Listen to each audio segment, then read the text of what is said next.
My name is Tersoo Agera. I'm a member of the Bengonet Emergency Response Committee to the IDPs, the internally displaced persons in Benue State. And we've been saddled with the responsibility of managing the about 13 or so camps, non-government recognized camps that the IDPs for themselves formed. Now, we've been going around trying to generate the data in these camps, see through the challenges that the IDPs have. And for over 3 months now, we've been doing that on a daily basis. And I can tell you that what we have seen is quite mind-boggling, because if you look at the total number of displacement in Benue State, it cuts across 7 LGAs, local governments, and over about 33 to 38 council wards have been affected. In each council ward, you have close to 12,000 people. That's just a reality on ground. In Benue State, the population as of 2006 is about 4,200,000 something. That's about the general population in Benue State. If you divide that across the 23 local governments, you have an average figure that if you compute, at the end of the day, you have the total displacement figure in Benue State is about 700,000. That's what has happened. In the concentration camps, in the camps that IDPs find themselves in concentrating in, it was just about less than 20,000 people out of the 700,000 that have been displaced from 7 local governments and 38 council wards. So you can see.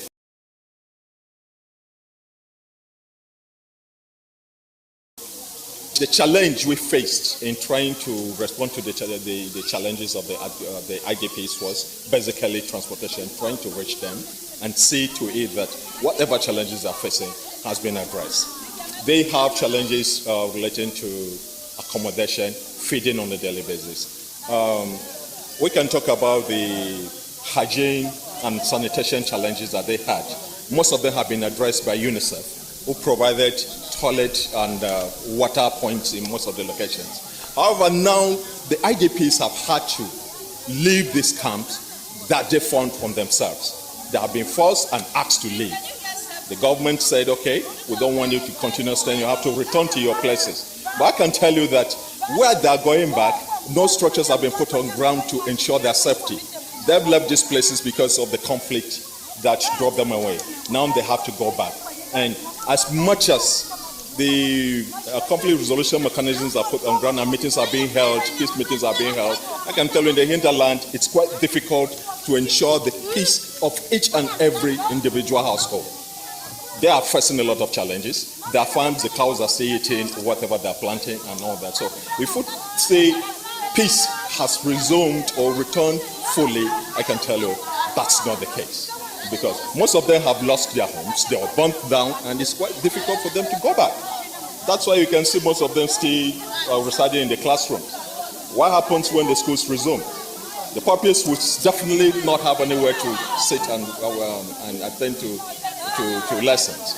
So it's been very, very challenging trying to address the challenges of the internally displaced persons in Benue State.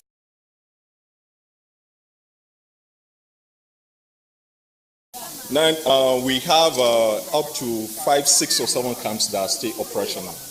And we are certainly going to go around and we'll continue addressing their challenges in the best way we can. If at all we're going to have a response from other organizations, certainly we'll welcome that and try to channel them to the internally displaced persons.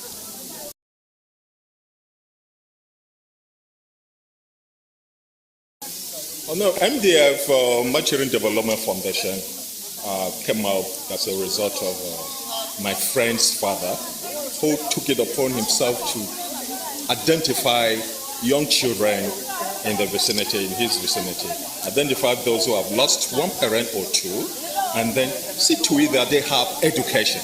We always say, tomorrow's leaders are the children that we have today, and if we don't ensure their future, certainly they are going to turn into something that's a menace to society. So he has started this initiative.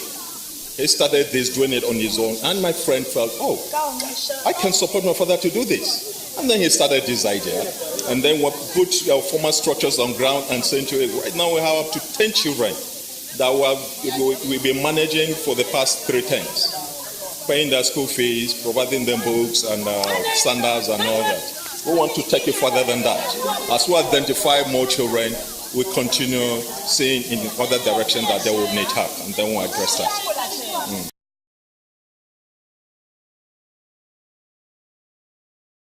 In 5 years, I certainly want to cover the entire Benue State and see to it that each and every child of school-going age is in school, not just in school, going through school and finishing school when he or she is supposed to finish. Certainly they have challenges, but MDF will certainly see to it that those challenges are addressed.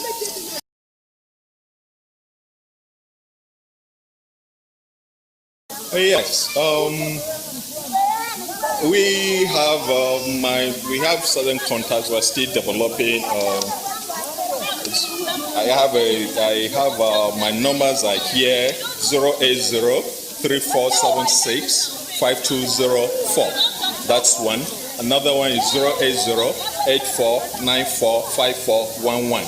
And then the email is rextagera@gmail.com. You can reach me through those sessions. And as we try and put on structures formally, most of the other contact details will be made available to them.